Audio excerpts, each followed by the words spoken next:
Hey, welcome y'all! Hey! That's right. This is the Pregame Engineer Tailgate Mayor Racing Podcast, episode number 42 for Tuesday, March 29th, 2016. I'm Tailgate Mayor Rusty Wallace, joined as always by Pregame Engineer Andrew Sherwin. What is happening, Sherwin? How y'all doing tonight? Welcome to the fastest growing racing podcast on the internet. Thanks for being here. We are real excited to be here tonight. The PETM posse, green flag on the Periscope. We're ready to roll, man. Let's do this. Yeah, we've been wide open the last 15 minutes, so hopefully we can maintain all that energy through the rest of this show. I guess that depends on how much of this candy we gonna eat left over from our Easter episode. Hell. We've still got a metric buttload. They measure it differently. A metric out there in ton of candy. Yeah, out there in European nations and whatnot. What you drinking? Well, I watched you make your drink, and I thought, well, I'll just make something similar, and we would discuss, the pre-show stuff. So I got a craft bourbon. I got a little bit of ice, a little bit of dry vermouth, and some cherries I'm looking forward to eating here in just a minute. Yep, and those cherries were in that Midnight Moon deal, so they got a little bit of thing, like 40 proof cherries, But here's the thing, though. we got to power through these drinks, and it looks like you've already done that. I've done it. Sherwin is busting open something. What do we have? What do we have? I've not seen this. Oh, my God. Look at that. I thought our 40 episode was... was a couple.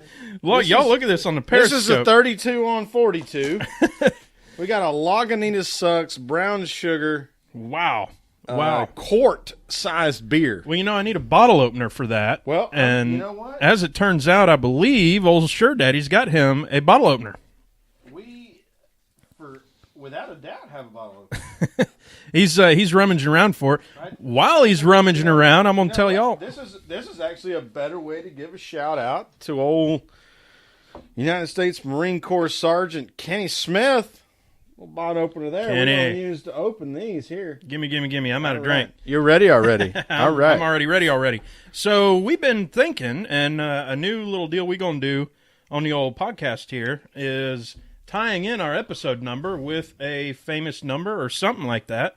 I think that's kind of fun. It's a cool little deal. Gives us something different to talk about every day. Of course, this is episode 42 for you nerds out there like me and kind of like Sherwin, but I'm more the computer nerd guy. So you know that 42 is the answer to the ultimate question of life, the universe, and everything.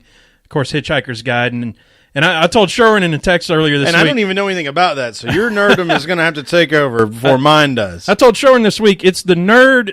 It's a nerd equivalent of the number 69. It's always funny. 69! We'll get there in, 27 weeks, if I can do, basic math. So 42. Glad to have that. But you've got something better for 42. Talk to us about 42.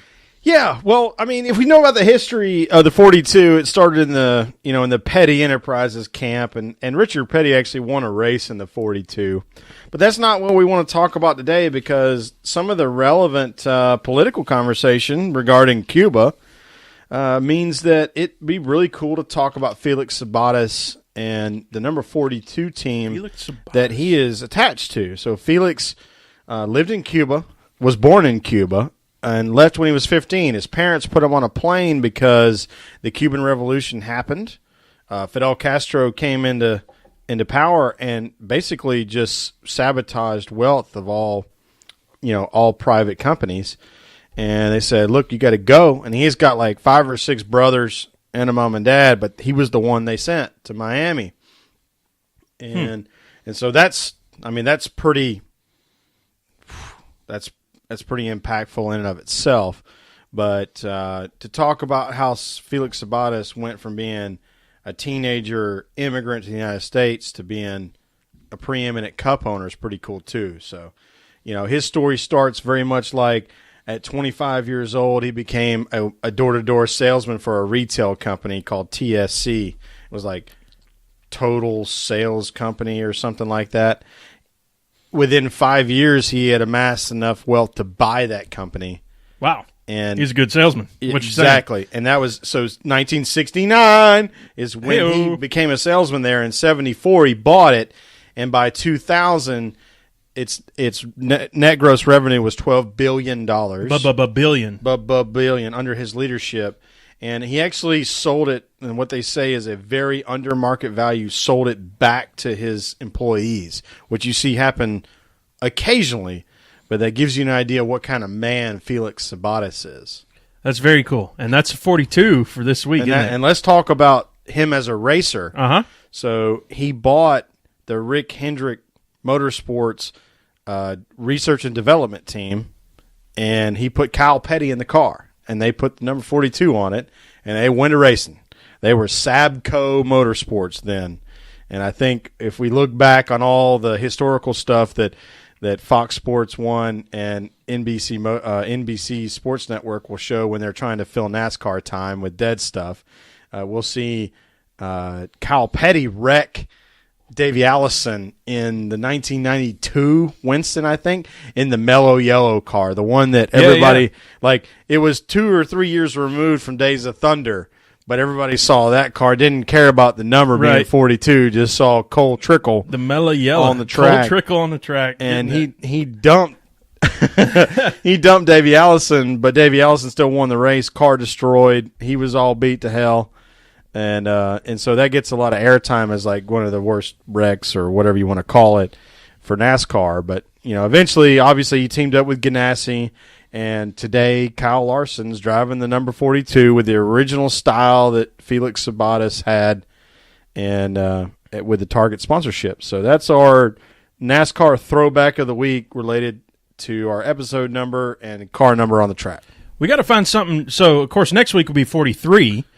And that's going to be big. There's so many things to say about the 43. Well, we'll get there next week, but it's going to be tough to. Y'all followers, feel free to help us name the segment because sometimes we're creative, sometimes we're not. That's right. PETM Posse, y'all help us out. And speaking of the PETM Posse, tonight, Sherwin, is Ladies Night. It's Ladies Night. That's right. So we have the Wall of Fame. Get your sticker, y'all. I know we usually do shout-outs at the end. I'll tell you what, I've been putting some stamps on some envelopes. That's excellent. So we've got Ladies' Night is Batman. Batman. We've added that picture to the Wall of Fame. We've got Lillian Hickok at LILLIANHICKOK. Got the PETM sticker on her car. Lisa Nor, Lisa_NOR. With the PETM sticker on her car, and at Meggy Dub, MEGGYDUB, sent us a picture. It's got that cool lighting around the stickers. Yeah, it's a nice little shrine she set up for the stickers there. And of course, Kenny sent us. Kenny, Kenny is the first one to put our sticker on a race car. On an actual race car. And like Sherwin said, I don't know if that was a pre-show or late. I think it was in the pre-show. Said, man, find us a way to sponsor that car. Well, he'll print off a 4-foot sticker. I'll print off a hood sticker if we can make the financials work out. Trust me. So y'all keep getting your stickers. Y'all keep posting pictures.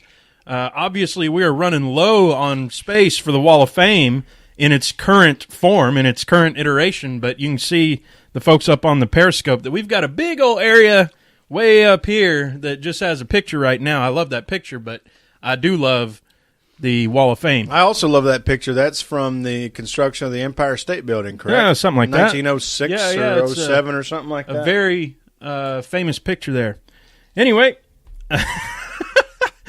so when you look down at Periscope every once in a while, yep. Old Tyre says he's going to be the first one to do the PETM tramp stamp. I'm looking forward to seeing it. It'll be front and center on the new Wall of Fame. Ironically, TJ Majors and Brett Griffin gave their producer a whole boatload of ish about having a tramp stamp that he doesn't even have. They just did it on their show just for fun. That is funny. Maybe Door bumper clear, y'all. That's a great show. We could do that to our esteemed producer, the Frizz, totally and could. Where the hell is that damn bottle opener at? It's right here. She would probably. Well, those are some spicy cherries. I'd probably have to sleep on the couch for a couple nights after spreading a rumor about a tramp stamp on our producer. So what? We got some news from the friend of the podcast, Ryan Ellis, our first driver on the podcast ever is now retroactively grandfather rule or whatever I'll call it. The first Cup driver that we've ever had on the podcast. Yeah, how cool is that? Burger King Racing is going to field 3 races for him in the number 93. He's got a technology sponsor. That's real cool. That is cool. So something like Carl Edwards has with Eris and who very else? similar. And I got to get on the thing because I didn't remember all of a sudden. It's all right. Bad. It's all right. But that's. I mean, obviously we're excited about that. We're going to be big fans at that point. Ryan, if you're hearing this, come back on the PETM and tell us what you're drinking. Yeah, for sure. To celebrate that one. It's Science Logic. Science Logic. I like both of those things, science and logic. Yeah, so. I hashtag. Yeah, it's all about IT management. So that's pretty cool that we would get some more STEM stuff into NASCAR because, I mean, one of the biggest things that's going on in recruiting STEM students is getting women involved. Mm-hmm. So that's a huge thing that NASCAR is also trying to do. So let's go ahead and do some of that. It is Ladies' Night. It is here on the PETM podcast. And, get your glass of Crevathier and let's talk about, I mean, get a big old Desperate Housewives glass of red wine going. Something like that. But alongside that, I think that's a perfect segue, what you just talked about, not the whole Real Housewives thing, but perfect segue into the diversification, if I can use a $5 word that Rusty kind of made up, but I'm pretty sure it's a word, of the series. We've got the Decker girls making their debut in the truck series. Yeah, we have 2 sisters and one of their cousins, and all 3 of them are going to line up and try to qualify for a truck race at Martinsville. Not sure what all the details are behind that, but we'll be supporting that because we're always supporting development of the younger, diverse candidates for race seats. I think one of them is going to be in a Jennifer Jo Cobb seat, so that's always sort of a mystery in some ways. And one of them's in a Mike Harmon seat, which adds some chaos to the thing, I would think, because Mike Harmon and Jennifer Jo Cobb have had some derision in the past. Derision? That's like a $5.10 word. I think that was the whole who stole whose hauler, or was it stolen or was it not stolen thing. So, we'll see what happens. That was a hell of a story. But the thing is, there's currently 36 trucks entered to race, and they're only going to take 32 to start. So we're going to see 4 trucks go home. Wow. Well, I think, that means probably at least one of them are going to get in. You'd think if you're rolling the dice 4 times, you certainly would hope. So that's really cool to see that and to see the diversification, to use my $5 word again. Well, that means that's of the series. That's 3 women that are entering a truck race. I don't know that we've ever. Our tenure as NASCAR fans is very short. We haven't ever seen 3 different women enter a truck race. Probably the first time. That I guess. When would it have happened before we started paying attention? We would have been super supportive of it. Yeah. Absolutely. We remember the Aaron Evernham or the Aaron Crockett days, days, when she was the only one out there. And Truck Series has only been around for, 4 or 5 more years than what we were paying attention to? 95, but still. That's 4 or 5 years, yeah. 5, 6 years, I guess. My first race that I watched was in 01, so yeah, you're not far off there. Continuing Ladies' Night here on the PETM podcast. I wish I had a dimmer switch in this room and I could turn it down and we could light some candles. Club. We got a reflector ball going and all that. We got a fan question from Meggie Dubs, and y'all. We got Sherwin, 2 of them pretty stout. Sherwin and I had to kind of discuss this beforehand because these are the best questions I think I've ever been asked as a NASCAR fan, and it's those type of questions that you can't just off the cuff say, "Oh, well, here's what I think about that," and that's the best type of question, in my opinion. Is Kyle Busch winning? Is that bad for NASCAR? Like, okay, whatever. But that's pretty easy to offer an opinion on, right? But when you ask something like this, holy cow! So, first question, you ready? Yes, he's ready. What changes do you believe are needed to make Ganassi better? And specifically, are we talking about, is this a fabrication thing? is this a wind tunnel or aero thing, or is this, excuse me, is this a driver thing? If I can finish the sentence there. Now, you and I talked about this beforehand, and it took us a little bit to come up with sort of a conclusion and what to say here and how to formulate the response. I'm going to start at the back side of what Meggie Dub had sent us and talk about Kyle Larson and talk about Jamie Mack. Well, you talk about whether it's a driver issue or not. Right. That's kind of what we want to hear right now. Well, exactly. Kyle Larson and Jamie Mack are like our dark horse picks every other week, it feels like, that these guys are running up front. These guys can make, if you give them good enough equipment, if you get them on the right day and everything, they're going to win a race. Now, of course, Kyle Larson, he hadn't yet, and he's been in a series, going on his third year, but everybody still expects him to win.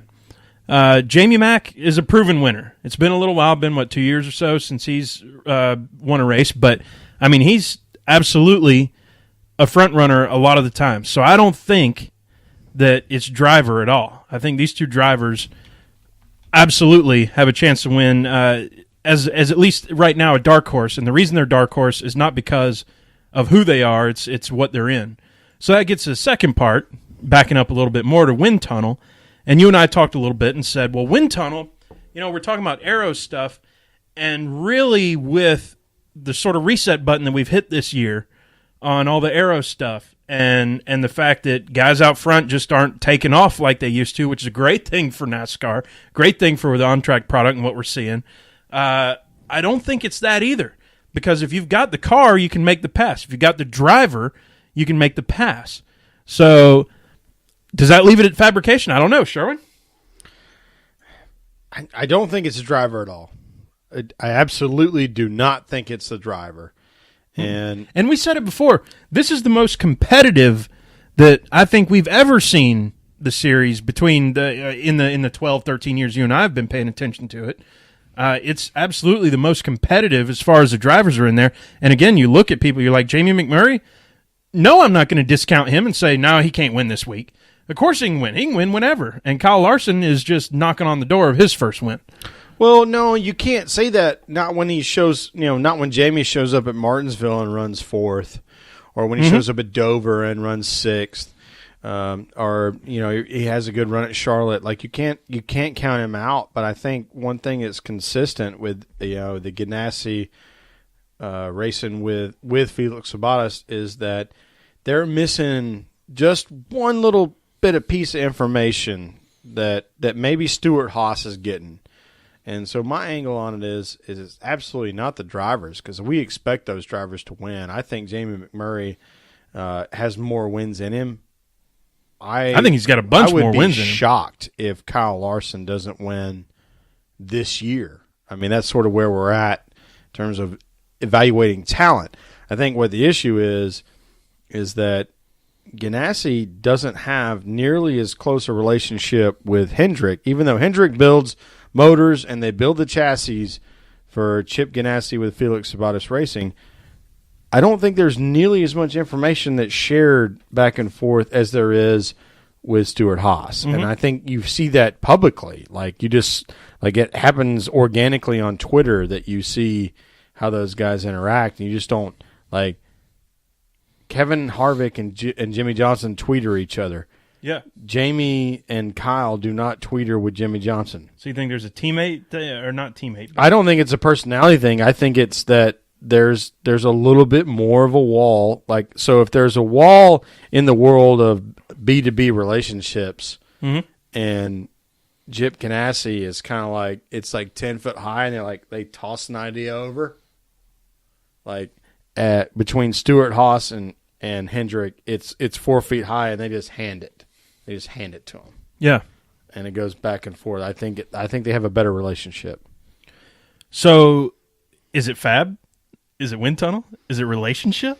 What? I think this year with the reduced downforce, I don't think anybody's at a disadvantage with wind tunnel. Right. I think they've probably used the wind tunnel less than they've ever had.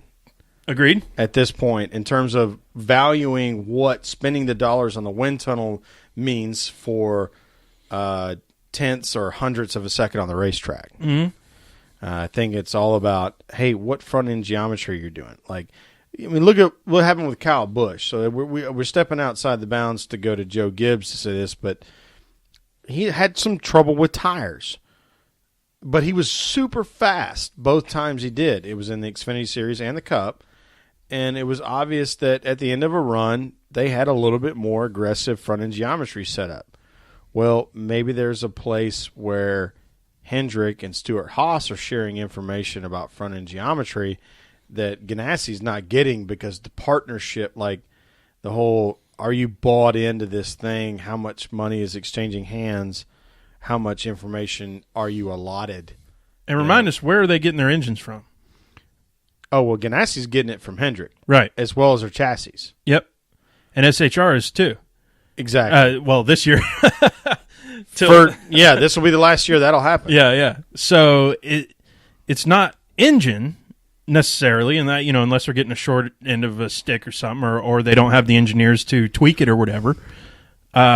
It's not aero, at least wind tunnel stuff. It's not driver. So well, I mean, to really answer Meg's question, we really don't think that aero is a significant reason why Ganassi is not fast right now. Mm-hmm. I firmly believe that it is front end and rear end geometry, mostly front end.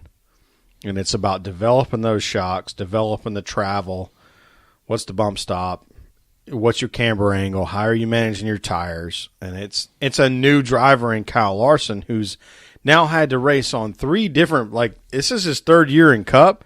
He's raced with 3 really different set of rules. Mm-hmm. This guy needs a platform to learn on. Yeah. And he's not being provided it. It's a good point. And hopefully he keeps that in this product that we're putting out. We've talked about it before. That, the product that we've got on track is so good right now. I know the ratings are down. I know this and that are down. Let's ride through this and get through it. I saw on Periscope from our friend Garth Brooks, and he said it's engineering. I think I can agree with that to a degree. I think it's engineering. I think it's team, like you were saying. So, well, we always assume based on the interviews that were provided by these drivers that the way they talk about, okay, so I got in a 35-place car, and I couldn't pass the 34-place car. Because that guy is a really good race car driver. Mm. So we can take the race car driver thing out of the equation. Like the car plays a very significant role, but only to a degree. Only if you were doing one run. Like then it's, what does the driver tell the crew chief? Yeah. And what changes he make? Then it's, how good is the driver's pit crew? All right. So we're at power 1, power 2. So we're already at a factor of 8 in terms of the impact you could have. Because I feel like, you know what I mean? That's what I feel like it is ones and zeros. Yeah, ones and zeros, cats and dogs living together. But I think that's an impact chaos. In terms human of sacrifices. Well, I mean, I think that's the crazy translation from a guy that goes around and runs a single heat. And that's the way his race works, like, with sprints or dirt cars or whatever it is where you don't really have a pit stop. Like, you introduce an entirely different set of variables. So if you're not able to communicate to your crew chief and then get the crew chief to make the right adjustment and then the pit crew actually have a good pit, like, you've set yourself back potentially 2, 3, 4, 5-fold. Maggie Dub, I hope Sherwin has answered your question in the last 10 minutes of rambling. I'm getting made fun of. No, it's all good. You did say something that I thought was at the very beginning of that I thought maybe we need to take a look at real quick, because it wasn't until I put this math together that I kind of went, whoa, this is interesting. We are 20% of the way through the regular season right now. 5-6 races in out of 26. Yeah, I mean, it's significant. We're 20% of the way in. You said you'd be shocked if Kyle Larson did not win a race this year. We're already 20% of the way in, and not just Kyle Larson, but who else, everybody else that's got to get a win. And as competitive as it is right now, I'm sitting here thinking about people. I mean, our fan, we're of course perennial fans of Casey Kane, but Kyle Larson and all these other guys that need to get a win. When do you start worrying? I know that's a very AM radio guy thing to say at this point, but at what point do you need to turn it up? And to answer my own question real quick, I think now is the best time because nobody is desperate yet, and these guys who are hyped up at the beginning of the season, they've already had their wins, and they're kind of sitting back. I shouldn't say they're sitting back. I mean, Jimmy Johnson's going to run as good as he can run every race, but I think it's a good time to, at this 20% mark, to really start striking and making your name. Well, I don't think Kyle Larson's going to win anytime soon. I think that I'm shocked if we go all the way through 3 full years of him being in a Cup car and he doesn't win. That's where I was at with that. That's a good way to put it. Yep. And whether he wins right now or not, I mean, Ganassi can't win right now unless something really weird happens. They're just not fast enough. So there's that. So you add that variable in to figuring out who's going to win and who's not going to win. I mean, I think there's a couple of teams out there that you're looking at to get a win before we go into what is our playoff season. And there's several left that make a lot of sense. I mean, it's Junior, it's Kyle, Busch, it's Carl. Carl, yeah. Kyle hasn't won yet in the Cup Series. Nobody expects him not to win at least 2 or 3 before we get there. I mean, that's just the way he is. Kevin's won the 1. We probably expect him to grab a couple of more. We would probably expect Denny Hamlin. He won a surprise race with the Daytona 500. We expect him to win on a more technical track like Pocono or Loudon or Martinsville. Yeah. So do you think now is a good time to strike? if you're poised to. That's why I think. Okay. And we're coming up in the short track season. So that's where people are poised. Did I just steal it? Sorry. No, you didn't steal it. It's fine. No, you let it in perfectly. Okay. That's why I think Chase Elliott is poised to steal a race. Okay. Because he's both fast, he's consistent, and some of the teams that you would expect to win early haven't won yet because they haven't got their crap dialed in yet. And, I mean, we don't expect Carl to win at Martinsville. However, he's in a Joe Gibbs car. He might. Which was weird to say that because just 2 years ago, Joe Gibbs just didn't win at Martinsville. Right. And they're fast. Yeah. And I mean they're all over the short tracks too. So, yes. So, second question from Meggie Dub.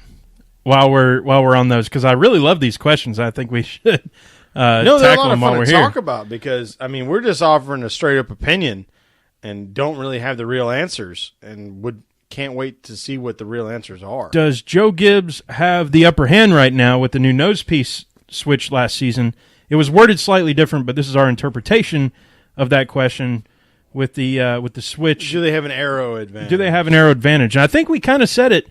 I don't think there's an aero advantage disadvantage right now, unless somebody's finding something that nobody else is looking at. I don't see an aero advantage. I think what Joe Gibbs has, for example, is Kyle Busch. They have Denny Hamlin at restrictor plate. Denny Hamlin at a restrictor plate and winning. I think what they have is just fantastic drivers that are showing off at this point. I mean, I say showing off, not in a whatever egregious way, but that's like a $5.20 word, egregious today.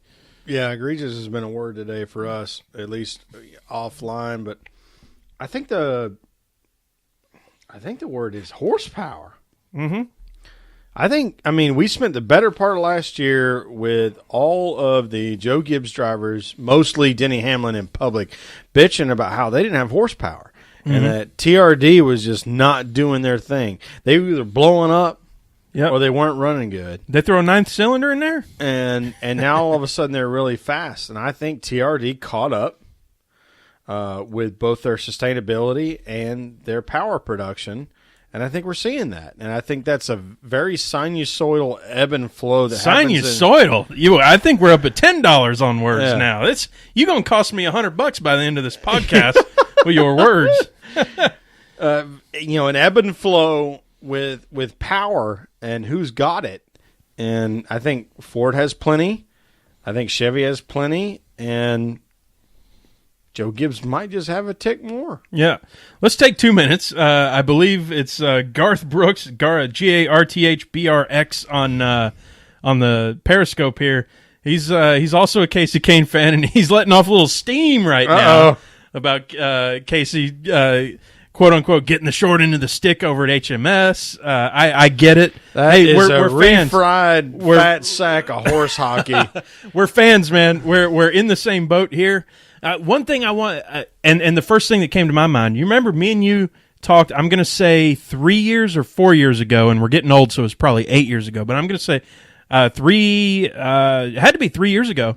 We were saying, and we looked at each other, and like we'd only say it to each other because there was no way we would say this out loud because we would have got wrecked. But we were saying, Dale Jr. is the worst driver in Hendrick Motorsports right now. 3 years ago. Was that 3 or 4 years ago? You remember us talking about that? For 4 years. For 4 years, he was the worst. He was the worst driver. HMS driver. At HMS. So he's obviously now come into his own and is at this point number 2. Probably last year was number 2. I mean, Jimmy Johnson's got to be number 1 till he retires. Last year, 2 years ago, number 2 for sure. Junior won more races than Jeff did. Yeah. No offense, Jeff fans. No offense to Jeff at all. But he's definitely solid number 2 in there. He won 7 races over that 2-year stretch. Right. 6 or 7. Right. Let's be honest. So is Casey in a lull right now, or is Casey outclassed right now, or is he getting the short end of the HMS stick? I mean, me and you've been to HMS. There is no short end of the HMS stick. That's all right? for sure. It's his team trying to figure out how to go fast, and that's what it is. And so it's not Casey, and it's not Keith Rodden, and it's not all those team guys. It's that combination of people aren't figuring out how to make the race car go fast all the time. Because he's in the – y'all remember, like I just said, we've been to HMS. He's in the same shop as 24. Their cars are sitting 5 right and next 24 to each sitting other. next to each other, same people working on, same people doing let everything. Let me clue you in, y'all. And 24 won. Where did he win last year? If you build chassis in the 24-5 shop, you do not know which body is going to be hung on that chassis. Mm-hmm. You just don't. Right. You don't. Like, they don't tell you. They say, we need to build a chassis. It's got this geometry. It's got this weight ratio. It's got this flex ratio. Can you build that chassis? And they go, yep. And they get the TIG welders out, and they get the steel out, and they make it happen. And then somebody goes, all right, I'm hanging a 24 body on that one. I'm hanging a 5 body on that one. Yep. And that's how it goes. Like, there's not one crappy car in the Hendrick spread. It's the team that can't figure out how to go fast. Yep. Maggie Dubb just joined the Periscope, and Maggie, we just answered both your questions in the last 15 minutes. Damn. Sorry.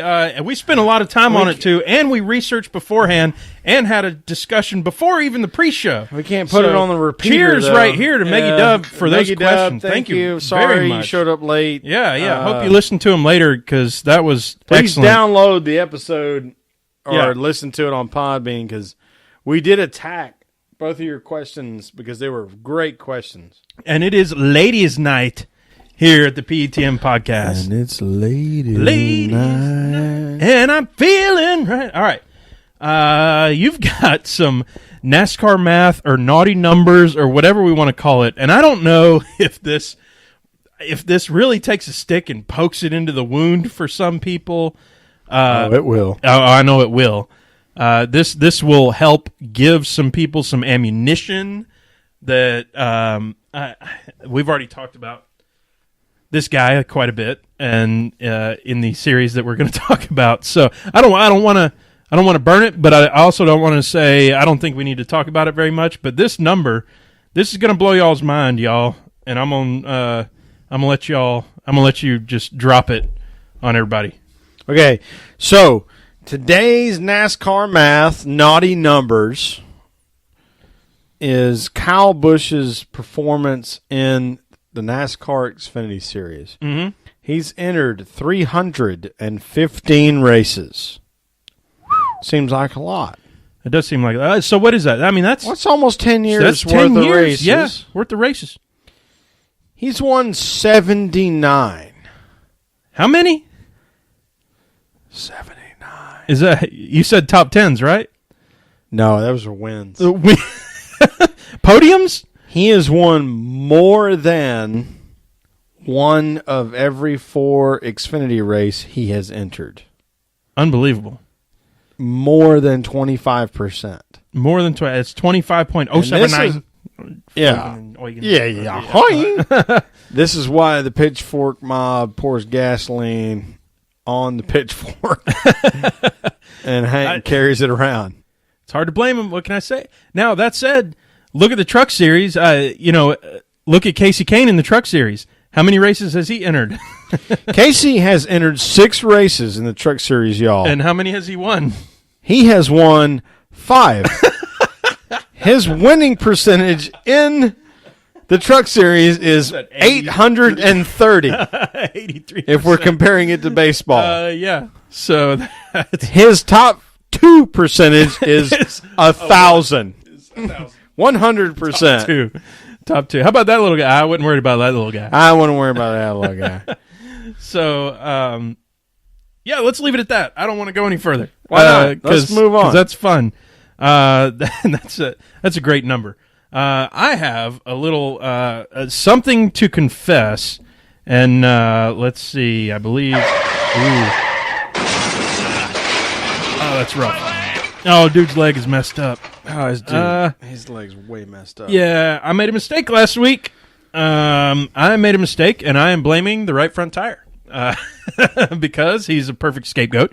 But I said we are our next week. We're going to Texas. Woo, Texas! Yeah, bang, bang, bang. Yeah, big hats and everything, and big everything. Now we're going to moonshine territory. Yeah, we're going to Martinsville. So, oops. Sorry about that. I should be able to know what is Ish'll happen. Yep, we're getting hashtags blame tire. Yep, Ish will happen. I'm all about that. So, Martinsville is what's coming up. Martinsville, the paperclip, huh? Love the paperclip. Love the paperclip. Love the paperclip. We love the paperclip so much. When we went down there, our guy blew up on like lap 20, which sucked, but we enjoyed every minute of that race, and we got to walk out on the racetrack and see the banking, which is quite a bit more than I think is advertised. Certainly you don't see it on TV because we know, because Bristol you can't tell either, because Bristol is ridiculous. Bristol's a freaking bowl. Well, same as the trial through Daytona, you can't tell. They're like, oh, that just looks flat, and like, no, dude, like you can't even, like if you tried, like if you laid down, you would just roll to the bottom, like you wouldn't even be able to not roll. You'll roll endo if you have it. I mean, just head up top and feet on the bottom. You just go head over heels, A over tea kettle. The corners are like 12% banking at Martinsville. And we sat over in turn 1 because we thought, hey, well, 1, there's a boatload of people on the front stretch. B, if we sit over in the corner, we actually might be able to see more of the track. And 3, this might be a fun corner for crazy crap to happen. A, B, and 3, y'all. Don't forget that. Yeah, Keep going. I just do the 1 and then B and then 3. I try to swap back and forth. I listen to local radio. They do that. They think that's funny. Maybe y'all don't. But we had a great time watching that truck race at Martinsville because it's a great race. And we saw Kevin Harvick pretty much pushed Ty Dillon to win and just refused to win. That was cool as Christmas right there. Or was it? Did Kevin end up winning it? I don't know. It was a hell of a race though. They were just glued. It was like they were hooked to bumper and nobody else was in the race. We had some fun. And at Martinsville, y'all, if you're camping out there, you can drive your truck from the campsite all the way down to the track and still be The within railroad tracks, all the way down the railroad. all the way track. down the railroad track, and still be within the campsite. In other words, you haven't gone. You can cheat on a public road yet. Therefore, cheaters. Ooh, We did that. You can be drunk as hell too. I didn't say that. I said I that- did. I was the one driving, butthole. Oh man, which means pregame was even drunker. Oh boy. But yeah, you don't have to leave the camp area to drive all the way to the track. So 1 + 1 = 2. Y'all put that in your head there, and that's a good thing to remember. Anyway, let's keep talking Martinsville. Do we need to do? Well, and you'll get a great picture of the sunset if you camp up on that hill like where we did. Mm-hmm. Because it'll go down right behind the racetrack, and then you can take a picture. It's awesome. One of the cool parts for me was, we do so many of these racetracks down here in the southeast, and Martinsville's the furthest north we've gone, right? That is the farthest north we've gone. So we were meeting people who were driving down from Pennsylvania. Those were if you remember, those were our hell yes. Yeah, our neighbors there. And we were going, Pennsylvania, Jesus, how long did it take you? They're like 6-8 hours. It was, and we're thinking like, what? Where? Like, hell. Yeah, I guess so. It took you like 6 hours to get to me, and like another 2 hours to get to the racetrack. Yep. I was living in upstate North Carolina at the time. Yeah. So that was real cool. We'd love to go to Martinsville on a regular basis, but it's so far. It takes a while to get there. Picks? Should we do picks? Oh hell yes, we should. Let's do picks.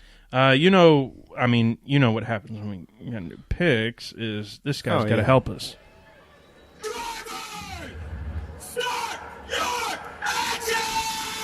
How about that guy? I don't think I blew everybody's ears out that time, so hope you appreciate that. Let's see. I picked the winner last week, so I get to pick. F you. That's right. Well, and here's my issue. Martinsville this week, which means next week is Texas. We talked about that. Yeah. I'm not going to pick like the same guy 2 weeks in a row. Blah blah blah. There's a lot of I don't know what to say right there. The point is, do I pick Kyle Busch this week, or do I pick Kyle Busch next week at Texas? How many of our fans do you want to piss off? I'm going to pick Kyle Busch this week. Okay. Gibbs really doesn't win races at Martinsville. I know they don't. But short track, I think, I don't know. Let's see what happens. I want to pick him. I'm sticking with it. I'm glad you did. Good. I'm glad you did. Good. So I'm going to make my pick, and I'm not going to pick under caution. Are you going? Are you going to pick Jeff Gordon? No, because he's in the booth. I know. You remember was it last week I said I wanted to pick Jeff? Yeah. Well, no, I mean anybody would want to pick Jeff for this weekend. Right. They did a whole spiel on that in the TV stuff this week about how the winner's not racing, so we can show a commercial of a wreck, and that's the way we sell tickets. Oh, cool. Way to go, Campbell. Nice work, Clay Campbell. So pick for me is going to be I'm going to pick Chase Elliott.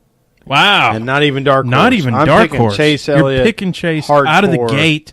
Out of the gate. Number one. I'm picking a rookie to win the race. You remember we said if your Dark Horse beats your main driver, you got to do the next podcast with your pants down. So I think we said elephant trunk running around the yard. Something like that. So your Dark Horse needs to be like Matt DiMenedetto or something.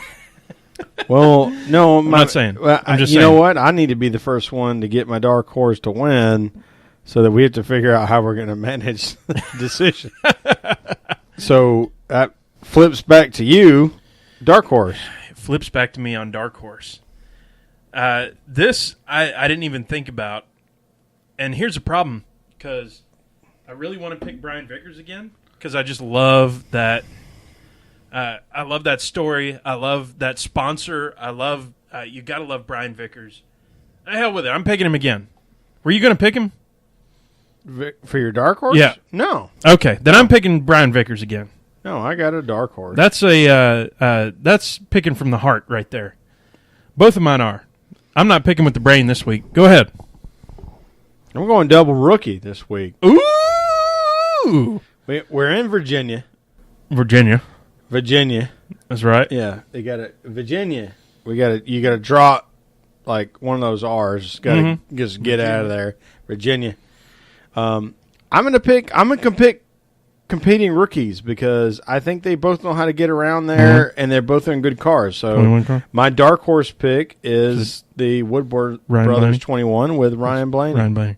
Excellent. Yeah, Great pick. That's where I'm at. Great pick. I love what you just did. Goosebumps, there they are. It's an episode I get goosebumps, and that was the one. We're from Virginia, and we're going to run a full schedule. You made the fun pick. I'm not going to remember who I picked next week because you just hit it over the wall right there. Well, we had a quart of brown sugar, too. We did a quart of brown sugar. I'm not going to eat it. A quart of brown sugar. Guys, speaking of over the wall, how about that segue, huh? I said you hit it over the wall. That's a stout segue. You know what? Very stout. One day I'm going to quit. I'm going to quit calling out my own segues so they can stand on their own, but I'm kind of proud of them right now. So I'm just going to say how smart I am. But if y'all like how wacko and silly and and all the other ish, as you might say, as Sherwin says, that we're doing, and you need more of this. You need more people talking about NASCAR. Y'all go follow the Over the Wall Race guys. It's overthewallracing.com or at Over the Wall Race, and you'll get Cliff, Kathy, and making his not debut, but now Right Front Tire is on that podcast, and they are having good times. They're making really good stuff. They do a great live show, and we're always excited to be on that and interact with them and everything. So overthewallrace.com. Yeah, and we're also looking strongly forward to Right Sides Radio, which is going to be a collaboration between Right Front Tire and Cliff, as far as I understand. It's going to be a podcast very much in the nature of what we're doing in terms of being fan/news or whatever what you want to call drinking. it. Yeah, and what you drinking. What you drinking. At Right Sides, plural. Right sides. Tires. I don't know. They'll tell us. Anyway, For right now, Over the Wall Racing at Over the Wall Race. Y'all go listen to that podcast. Great live show that they've got going on. No, radio. Sorry. Radio. Can I try it Right again? Sides Radio. At Right Sides Radio. Awesome. Any shout-outs today? I mean, the PETM posse is strong tonight. We appreciate y'all jumping in. What are you looking at? We found... love if you interviewed Ashley, blah, blah, blah. We're talking. Yeah. Lisa Nor's with us. What are we doing next? It's ladies' night, man. It's ladies' night. Let's cheers to the ladies on the podcast. Yeah, hell yeah. Let's we're right at 50 minutes. We can that's the tasty stuff. Let's start bringing it up then. You got anything? Bring it up. Don't bring it up too loud though. Let's see if we can get. How long do you have it? As long as you want. Because we can BS a little bit. Oh, we can BS. But if we BS, we got to do it with. Y'all know how it is. Hey, what do y'all think about how there's like 3 deckers that are entering the truck race? What do y'all think about that? We're not really trying to form an opinion, but there's like 3 really.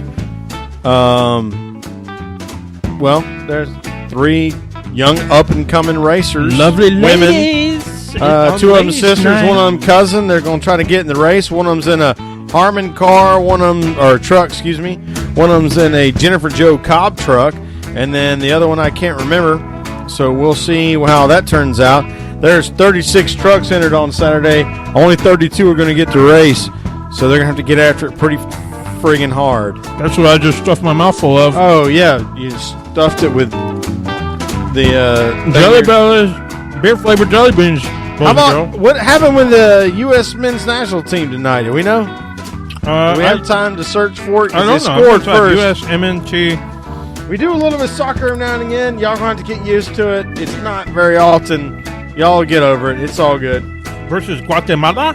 Yeah, Guatemala. Guatemala. ¿Qué pasa, Guatemala? Yeah, what's up? Why can't I find it? Come on, Google, do your thing. Yeah. Damn, we're doing Final. the 4-0 we beat. USA!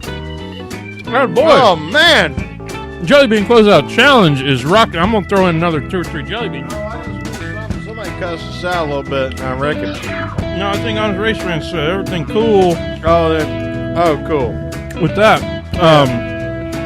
Word on your mother. Here's the thing. You can find us at You can find us. You can find us. It ain't too hard. We ain't hiding. At PETM Podcast. I just saw Indie Chick says she just DM'd you for her sticker. Looking forward to that. Y'all get your sticker. It is ladies' night on the PETM Podcast. So We ain't hiding back. Indie Chicks. Indie Chick's gonna get hers. At PETM Podcast. PETMPodcast.com, dude. Yeah, PETMPodcast.com. And for sure, hit us up on our personal stuff. Like, I'm pregame ENG, or at pregame ENG, and you're At Tailgate Mayor. those are fun places to interact with us. Yeah, we're going to have some fun. Y'all, I hate to end this thing because we've just had too much fun in the Periscope and the PETM posse. Y'all keep bringing us the questions, bringing us the fun. We're having too much fun to end this, but we got to keep you begging for more. So Yeah, so the audio recording is going to quit here in just a second. Y'all stay with us on the Periscope. You'll get some more. we'll talk to y'all next week. Thumbs up.